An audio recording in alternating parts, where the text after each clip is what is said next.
Hind, Vande Mataram.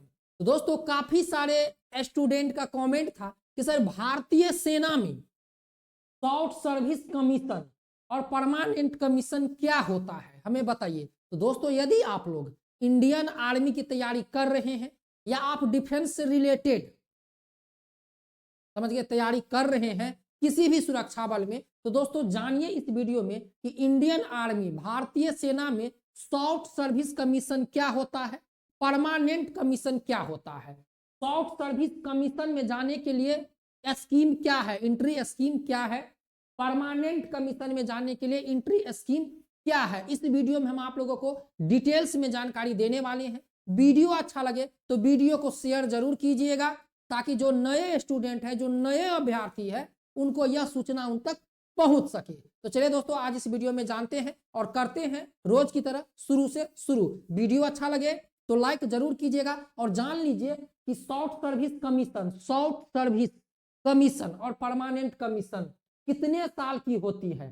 Short service commission कितने साल की होती है, परमानेंट कमीशन कितने साल की होती है, क्या होती है सर्विस, सब कुछ जाने इस वीडियो में। तो चलिए शुरुआत करते हैं। तो सबसे पहले Indian army SSC versus permanent commission, समझ गए दोस्तों। यहां पर देख लीजिए एसएससी जिसे हमने आपको बताया शॉर्ट सर्विस कमीशन, इसका शॉर्ट नेम है एसएससी। अब देखिए भारत की तीनों सेनाएं, भारत की तीनों सेनाएं, थल सेना, वायुसेना, नौसेना, ऑफिसर रैंक पर भर्ती होने में 1000 युवाओं का सपना होता है। समझ गए दोस्तों भारत में, और ये आपका भी सपना होगा।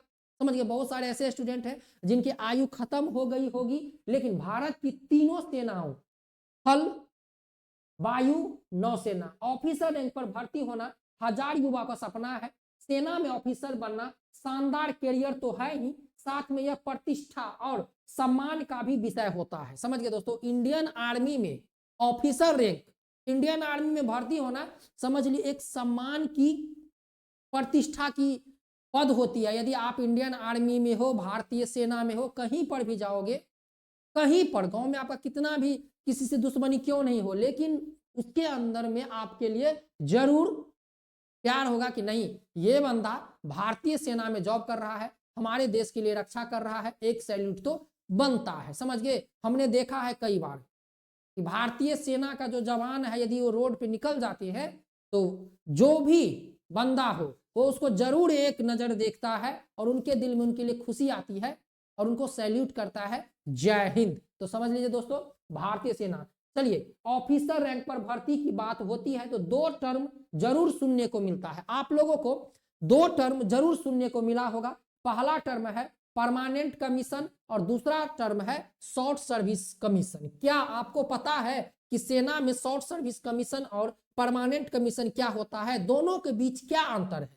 समझ गए दोस्तों, यहां पर हम बताएंगे आप लोगों को शॉर्ट ये एसएससी हो गया और ये परमानेंट हो गया, इन दोनों के बीच में क्या अंतर है, क्या सैलरी का डिफरेंस है, क्या इसमें जा सकते हैं, समझ गए, और कितने साल की सर्विस होती है, आइए जानते हैं विस्तार से। तो दोस्तों वीडियो अच्छा लगे तो चैनल को लाइक शेयर सब्सक्राइब जरूर कीजिएगा। अब देखिए बात करते हैं, ज्यादा विलंब नहीं, हम बात करते हैं परमानेंट कमीशन का। देख लीजिए परमानेंट कमीशन क्या होता है। भारतीय सेना में परमानेंट कमीशन पाने का मतलब रिटायरमेंट की उम्र तक सर्विस। समझ लीजिए परमानेंट कमीशन, यदि आप परमानेंट कमीशन में जाते हैं स्कीम, एंट्री स्कीम के तहत, तो आप रिटायरमेंट की उम्र तक आपको भारतीय सेना में सर्विस देना होगा। समझ गए, रिटायरमेंट की उम्र ऑफिसर रैंक पर निर्भर करती है। समझ गए, सेना में रिटायरमेंट का जो उम्र है वह ऑफिसर रैंक पर निर्भर करती है, अलग अलग ऑफिसर का अलग अलग रिटायरमेंट का उम्र है। परमानेंट कमीशन के लिए national defence academy Pune, India, military academy Dehradun और ऑफिसर्स ट्रेनिंग एकेडमी गया में ट्रेनिंग कोर्स करना पड़ता है। समझ गए दोस्तों, यहां पर आप लोग देख लीजिए परमानेंट कमीशन के लिए नेशनल डिफेंस एकेडमी पुणे, याद रखिएगा। यदि आप लोगों से कोई पूछ दे कि भाई तुम आर्मी की तैयारी करते हो तो बताओ कि परमानेंट जो कमीशन हमें लेना है, हमें रिटायरमेंट की उम्र तक जॉब करना है परमानेंट, तो हमें कहां पर, तो देख लीजिए परमानेंट कमीशन के लिए national defence academy Pune, Indian military academy Dehradun और ऑफिसर ट्रेनिंग एकेडमी जो बिहार में गया में ट्रेनिंग कोर्स करना पड़ता है। सेना में परमानेंट कमीशन पाने वाला ऑफिसर बनने के लिए भर्ती परीक्षाएं इस प्रकार है। समझ गए।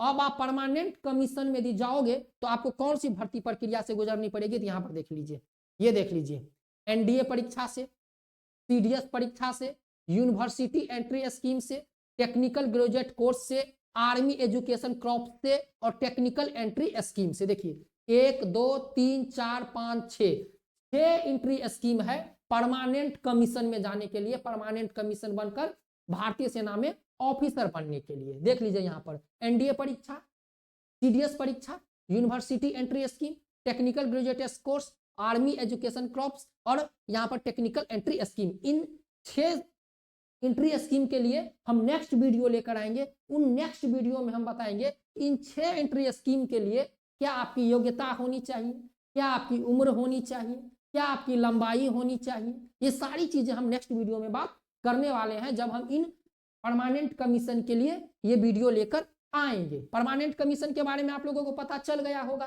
कि आपको रिटायरमेंट तक, उम्र तक आपको जॉब करना पड़ेगा और इसके लिए परमानेंट कमीशन में जाने के लिए एनडीए की परीक्षा देनी होगी, सीडीएस की परीक्षा देनी होगी, यूनिवर्सिटी एंट्री स्कीम के तहत जा सकते हैं, टेक्निकल ग्रेजुएट कोर्स के तहत जा सकते हैं, आर्मी एजुकेशन क्रॉप के तहत जा सकते हैं और टेक्निकल एंट्री स्कीम जिसे हम शॉर्ट नेम है टीएस के तहत आप जा सकते हैं परमानेंट स्कीम में। समझ गए दोस्तों। चलिए वीडियो अच्छा लगे तो लाइक जरूर कीजिएगा और इस वीडियो को शेयर जरूर कीजिएगा।